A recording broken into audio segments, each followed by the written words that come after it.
안녕하세요. 저는 일산에 사는 30대 중후반의 여자입니다. 결혼한 지 이제 5년 차에 접어들었는데요. 5년 정도면 서서히 콩깍지가 벗겨진다고 하던데 저희는 여전히 신랑과 둘이서 신혼생활을 하고 있어요. 저희 시부모님들도 저를 친딸보다 더 딸처럼 챙겨주시고요. 그런 제게 무슨 걱정이 있어서 여기에 글을 썼냐는 생각이 드시겠지만 저는 신랑과 결혼하기까지의 과정이 여러분들이 생각하는 것만큼 순탄하지만은 않았어요. 드라마에서 보던 장면들도 제 눈앞에서 벌어졌을 정도예요. 지금부터 제가 어떻게 결혼을 할 수 있었는지 이야기를 풀어볼게요. 저는 어릴 때 부모님이 안 계셔서 보육원에서 엄청 힘들게 살았었어요. 아기 때부터 중학생 때까지 보육원에서 생활했었기 때문에 중학생 때까진 학교에서 친구가 없었어요. 친구들이 제가 무슨 말이라도 걸려고 하면 전염병에 걸린 환자 취급을 하면서 피하기 바빴거든요.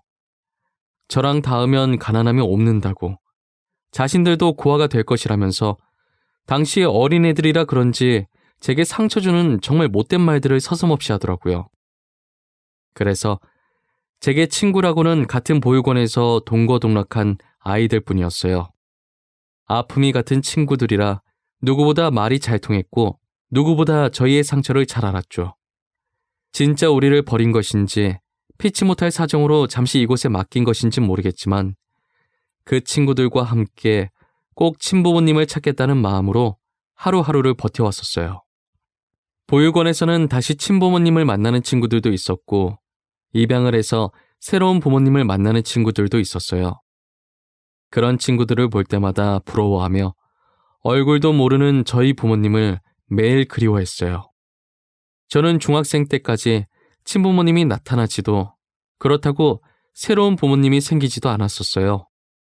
그래서 이번 생에는 부모님을 만나는 것을 포기하고 있는 상태였어요.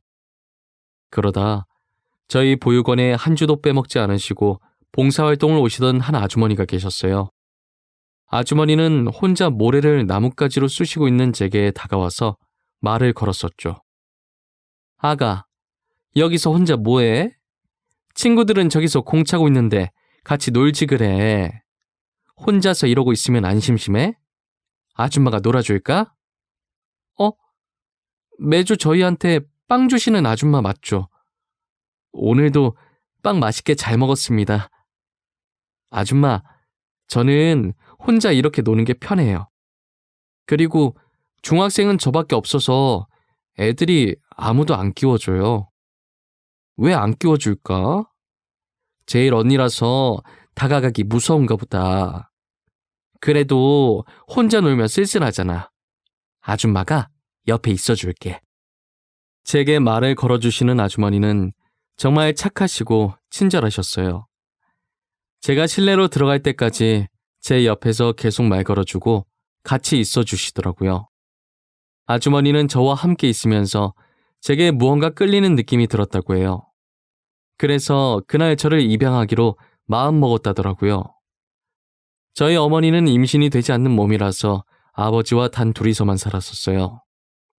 계속 둘이서 살려고 했는데 이대로 늙으면 둘 다 외로울 것 같다고 느꼈고 그렇게 생각한 순간 저를 발견한 게 운명이라고 느끼셨는지 바로 입양을 했다더라고요. 저도 학교 친구들한테 따돌림을 당하면서 의기소침해지고 낯도 가리게 되었는데 이럴 운명이었던 것인지 아주머니와 처음 말하는 건데도 이상하게 말이 술술 잘 나왔었어요. 저랑 같이 보육원에서 지냈던 또래 친구들과 아직 연락하는 사이였는데 그 친구들은 저보다 훨씬 먼저 입양 갔었어요.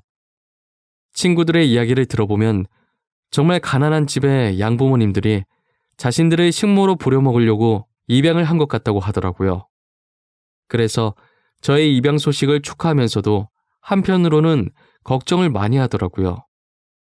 며칠 잘해주다가 한순간에 돌변하니까 늘 경계를 늦추지 말고 뭐든 의심하라고 하면서 말이에요. 다행히도 저는 친구들과 다르게 나름 부유한 집안에 입양을 간 편이었더라고요. 처음 엄마 손을 잡고 집에 도착했는데 부유하다고 해서 드라마에 나오는 것처럼 궁궐 같은 2층 집 이런 건 아니었고 꽤나 큰 아파트였어요. 정말 집안에 들어서자마자 거실이 운동장만 하다면서 입이 떡하고 벌어졌었어요. 엄마는 그런 저를 보고 귀여우셨는지 제 입안에 손가락을 집어넣고 웃으시더라고요. 저는 친구들에 비해 양부모님들의 사랑을 듬뿍 받고 자랐어요. 솔직히 처음엔 저도 친구들처럼 식모로 살게 되면 어떡하나 싶은 마음에 선뜻 부모님께 마음을 못 열고 어려워했었어요. 하지만 부모님은 그런 제게 빨리 마음을 열라고 재촉하지 않으시고 제가 편해질 때까지 옆에서 조용히 지켜봐 주시면서 기다려 주시더라고요. 그 덕분에 저도 부모님에 대한 경계를 풀기 시작했고 호칭도 어느 순간부터 자연스럽게 엄마 아빠로 바뀌어 있었어요. 부모님들은 제가 보육원 출신이라는 이유로 친구가 없다는 것을 아셨어요. 항상 학교에 갔다 오면 풀이 죽어 있어서 엄마께서 학교에 전화를 하셨다더라고요. 처음엔 어린애들이 벌써 그런 행동을 한다는 게 너무 놀랐고 제가 얼마나 상처받았을지 가늠이 안 가서 안쓰러웠다고 하시더라고요. 그래서 고등학생 때는 저 때문에 아예 다른 지역으로 넘어가서 새롭게 시작할 수 있게 해주셨어요. 그만큼 양부모님들은 친부모 못지않게 제게 하나하나 세심하게 챙겨주셨어요. 혹시나 자신들의 말 한마디가 상처가 될까 무언가 말할 때도 엄청 생각을 많이 하셨죠. 저는 제 눈치 보기 바쁘신 부모님들에게 늘 고맙고 죄송했어요. 노력하는 부모님들을 봐서라도 더 열심히 살아야겠다는 생각을 했어요. 저는 고등학교를 입학하고 난생 처음으로 친구라는 것을 알게 되었어요. 새로 사귄 친구들과 함께하는 모든 순간들이 처음인지라 엄청 들떠 있었어요. 친구들은 사소한 것에도 신기해하고 들떠있는 저를 보며 이런 것도 안 해봤냐고 그동안 뭐하고 놀았냐고 물어보더라고요. 어릴 때 몸이 좋지 않아서 밖에 잘 나오지 않았다고 본의 아니게 거짓말을 하게 됐죠. 저는 그렇게 현재 친구들과도 잘 지냈고 여전히 보육원 아이들과도 연락하면서 지냈어요. 그리고 보육원에 있을 때부터 공부만이 살 길이라는 생각을 늘 하고 있었어서 낮에 친구들과 실컷 놀고 집에 돌아오면 피곤해도 공부는 꼭 빼놓지 않고 했었어요. 그런 저의 노력이 통했는지 제가 그토록 가고 싶어 했던 의대를 갈 수 있게 되었습니다. 부모님도 제 의대 합격 소식에 저보다 더 기뻐하셨고요. 하지만 제가 인턴 생활을 하다 보니 현실은 드라마랑 너무 달랐어요. 저는 너무 힘들어서 그만둘까 생각한 적도 엄청 많았지만 그럴 때마다 저를 잡아준 사람이 있었어요. 그 사람은 바로 지금 제 남편인데요. 남편은 삼수 끝에 의대에 합격한 거라 저보다 나이가 많았어요. 아무래도 나이가 많다 보니 든든해서 다른 동기들보다 의지가 많이 됐었어요. 저처럼 힘들어서 중간에 그만두고 병원을 떠난 동기들도 많았는데 저희는 서로에게 의지를 하면서 끝까지 버텨서 결국은 둘 다 의사가 될 수 있었죠. 의사가 되고 2년 후 남편이 제게 결혼하자고 프로포즈를 하더라고요. 연애도 꽤나 오래 했고 둘 다 결혼 정년기이기도 하니 저도 남편과 결혼이 하고 싶었어요. 하지만 저는 남편에게 아직 말하지 못한 게 있었는데 그건 바로 제가 보육원 출신이라는 거예요. 아무리 지금 부모님과 잘 살고 있다지만 그래도 나중에 들키는 것보다 결혼 전에 아는 게 나을 것 같다는 생각이 들어서 당장 말해야겠다는 생각이 들었어요. 오빠, 내가 오빠랑 결혼하기 싫어서 답을 못하는 게 아니라 사실 오빠한테 지금까지 말하지 못한 게 하나 있어서 당장 답을 못 주겠어. 무슨 일인데 그래?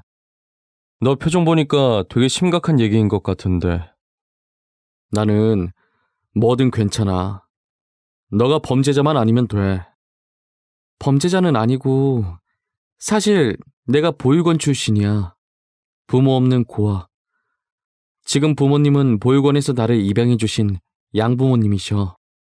그게 뭐 어쨌는데. 우리가 결혼하는 거랑 너가 보육원 출신인 거랑 무슨 상관인데. 나는 그냥 너랑 계속 같이 있고 싶으니까 떨어지기 싫으니까 결혼하려는 거야. 오빠는 아무렇지도 않아?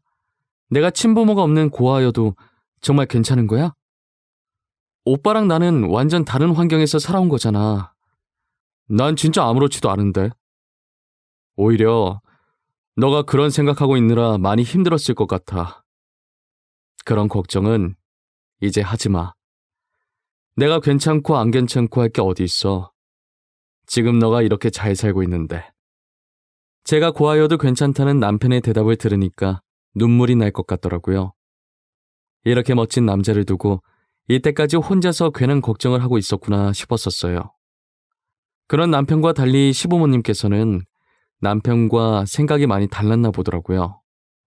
시부모님은 연애 시절에 저희 부모님 못지않게 저를 되게 잘 챙겨주시던 분들이었거든요. 그런데 남편에게 얘기를 들은 건지 평소와 다른 표정으로 저를 보기 시작하시더라고요. 그리고 고아였다는 이유 하나만으로 결혼을 반대하셨었어요. 그래, 유정이 네가 고아라고? 아니, 고아였다고? 지금 부모님들은 친부모님이 아니고? 미안하지만 나는 너네 결혼 허락할 수가 없겠구나. 엄마, 지금 그게 뭐가 중요해? 현재는 좋은 부모님 만나서 잘 살고 있잖아. 그럼 부모님 계신 거지. 과거는 과거일 뿐인데 왜 그래?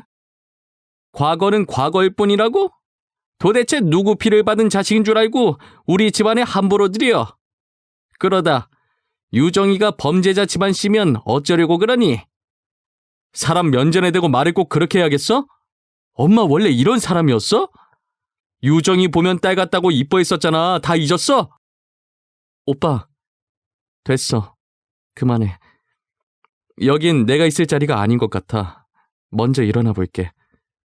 어머님, 제가 고아라서 너무 죄송합니다. 다시는 오빠 만나지 않을게요. 시어머니의 막말에 저는 자존감이 떨어졌고 더 있다간 정말 못 볼 꼴 당할 것 같아서 먼저 나왔어요. 뒤에 인기척이 나서 돌아보니까 남편이 저를 따라 나왔더라고요. 저는 남편한테 이만하면 됐다고 더 상처받기 전에 여기서 그만하자고 했어요. 남편도 상처받은 제 표정을 보더니 잡을 수가 없겠는지 아무 말도 못하고 서 있더라고요. 제가 눈앞에서 사라질 때까지 그 자리에서 가만히 서서 제 쪽만 바라보고 있었어요. 저희 연애는 그날 그렇게 끝이 났어요. 하지만 남편과 저는 같은 병원을 다니기 때문에 어쩔 수 없이 계속 마주쳐야만 했어요. 남편이 저를 조용한 정원으로 따로 불러서 얘기 좀 하자고 하더라고요. 유정아, 내가 생각을 해봤는데 이대로 너랑 헤어지는 건 아닌 것 같아. 너를 위해서 잊으려고 했거든? 그런데 아무리 노력을 해봐도 네가 자꾸 생각나서 안 되겠어. 어머님 말씀 못 들었어? 내가 정말 범죄자의 핏줄이면 어쩌려고 그래. 난 오빠 앞길 망치고 싶지 않아. 이쯤에서 그만하자. 난 오빠 다 잊었어. 오빠도 금방 잊혀질 거야. 넌 쉬워? 우리가 만난 세월이 얼만데 금방 잊혀져? 그래? 아니잖아. 왜 거짓말해? 너 맨날 웃고 있다가 나만 마주치면 울려고 하잖아. 못 잊었어. 그런데 어머님이 저렇게 반대하잖아. 나보고 어떡하란 말이야? 내가 오빠를 어떻게 잊어? 조금만 힘들어도 오빠부터 생각나는데. 그러니까 다시 시작하자. 우리 부모님은 내가 잘 설득해 볼게. 결혼 문제는 나중에 다시 얘기해. 남편과 힘든 시기를 같이 이겨내서 그런지 힘들 때마다 남편이 생각나서 잊혀지지가 않더라고요. 솔직히 남편이 다시 만나자고 하는데 시부모님은 뒷전이고 너무 좋았어요. 저는 남편 말대로 일단 사귀고 시부모님은 천천히 설득해보기로 했죠. 그런데 결혼 얘기로 남편과 시부모님의 마찰이 계속됐는지 시부모님이 병원까지 찾아오셨더라고요. 저는 동료들과 막 밥을 먹고 들어가는 길이었는데 로비 쪽에서 시부모님이 보이길래 당황했어요. 시부모님도 저를 발견하시곤 소리를 지르면서 제게 죽일 듯 달려들더라고요. 유정이 너, 내 말이 말 같지가 않아? 우리 진혁이랑 헤어지겠다며. 내 앞에서만 헤어지는 척하고 뒤에서 이렇게 호박 씨를까? 어머님, 머리 좀 놓고 말씀하세요. 그리고 사람들 다 보는데 부끄럽지도 않으세요? 지금 남의 직장까지 찾아와서 이게 뭐 하는 짓이에요? 그래. 나 무서운 건 모르고 사람들 쳐다보니까 부끄러운 걸 아나 보지? 너 오늘 잘 걸렸어. 이 병원에서 계속 일하고 싶으면 당장 우리 진혁이랑 헤어져. 임자 있는 남자를 뺏은 것도 아니고 그렇다고 진영 오빠 두고 제가 바람을 핀 것도 아닌데 도대체 왜 이렇게까지 하시는 거예요? 싸움 소리에 주변에 있던 사람들이 웅성거리면서 저희를 둘러싸고 있었어요. 둘러싸인 사람들 사이에 저희 엄마가 비집고 나오시더라고요. 머리채 잡혀있는 저를 보고 당황해하시면서 뭐하는 짓이냐고 소리치셨어요. 어머, 지금 남의 귀한 딸 머리 잡고 뭐 하시는 거예요? 사람들 다 보는데 어디서 이런 교양 없는 행동을. 당신이 뭔데 참견이야, 어? 너 미숙이 아니니? 네가 여기 왜 있는 거야? 딸이라니 혹시 양엄마라는 사람이 너였어? 이진양? 내가 유정이 엄마인데 내가 유정이 엄마라는 사실을 확인하는 것보다 사람들 다 보는 앞에서 너가 왜 우리 딸 머리채 잡고 이러고 있는지 먼저 설명해줘야 하는 거 아니니? 어머니의 개입으로 시어머니와 제 싸움은 끝이 났고 구경하던 사람들도 뿔뿔이 흩어졌어요. 시어머니는 어머니의 눈치를 보면서 그간 있었던 일들을 이야기하기 시작했어요. 제가 옆에서 쳐다보고 있었기 때문에 자신이 했던 발언들도 빠짐없이 말했죠. 시어머니께서 입을 열 때마다 저희 엄마의 표정이 삽시간으로 경악했다가 점점 굳어갔어요. 제가 엄마 걱정하실까봐 그동안 말을 안 해서 그런 수모를 받고 있는지 몰랐거든요. 알고 보니 저희 엄마와 시어머니는 초등학생 때부터 친했던 고향 친구셨어요. 시어머니께서는 원래 지금처럼 부유한 집안이 아니셨대요. 과거엔 정말 못 살았는데 항상 저희 엄마께서 시어머니를 챙겨주셨다고 하시더라고요. 재밌는 게 생기거나 맛있는 게 생기면 꼭 시어머니를 불러서 같이 하고 같이 먹고 하셨대요. 시어머니께서는 가난이 상처였고 지금은 남편 잘 만나서 부유한 삶을 살고 있는데 다시는 가난한 삶으로 돌아가고 싶지 않으셨대요. 그래서 자격지심에 며느리를 좋은 집안 사람으로 드리고 싶어서 제게 그랬다고 하시고요. 시어머니께서는 고향 친구가 양엄마인 줄 몰랐다고 정말 미안하다고 사과하시더라고요. 괜히 내 자격지심 때문에 너한테 상처를 주었구나. 정말 미안하다 유정아. 너가 내 고향 친구 양딸인 줄은 정말 몰랐어. 진짜 미안해. 진양아, 내가 유정이를 배 아파 낳은 아이는 아니지만 마음으로 낳은 아이야. 친딸이나 다름없으니까 앞으로 양엄마 양딸이라는 표현은 하지 않았으면 좋겠어. 어머님, 저는 이해해요. 가난해보지 않았으면 절대 그 심정 이해 못할 거예요. 저라도 다시 가난해지고 싶지 않았을 것 같아요. 그러니까 제가 악착같이 의사가 된 거죠. 미숙이한테도 너한테도 정말 미안하구나. 그러면 안 되는 거였는데. 유정이 너가 그래도 나를 이해해준다니 고맙구나. 시어머니께서는 제게 몇 번이나 고개 숙여 사과를 하시고 저희 엄마도 딸이 그런 수모를 받고 있는지 몰랐다며 되려 제게 미안하다고 사과하시더라고요. 저는 엄마 덕분에 시어머니와 풀고 어렵게 남편과 결혼할 수 있었어요. 시어머니께서는 늘 제게 미안해하시면서 시누이보다 더 저를 친딸처럼 잘 챙겨주세요. 저도 과거는 과거일 뿐이라고 지금 이렇게 잘 챙겨주시니 감사하다고 예전 일은 잊으시라고 말했어요. 지금은 시어머니께 엄마라고 부르면서 장난도 칠 정도로 사이가 아주 좋아요. 얼마나 사이가 좋으면 남편이 시어머니를 질투할 정도예요. 시어머니 입에 딸기를 넣어주면 남편도 제 옆에 붙어서 자기도 딸기 달라고 입을 벌리고 있습니다. 그럼 저는 남편에게 딸기를 주는 척하면서 손가락을 넣어버리고 나죠. 시아버지도 시어머니 못지않게 저를 잘 챙겨주세요. 뭐 하나라도 좋은 게 있으면 저한테 주려고 난리십니다. 고생 끝에 낙이 온다는 말이 이럴 때 쓰이는 말인가 봐요.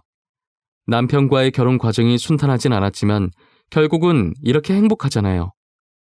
저를 이렇게 행복하게 만들어주신 건 다 저희 부모님 덕분이라고 생각해요.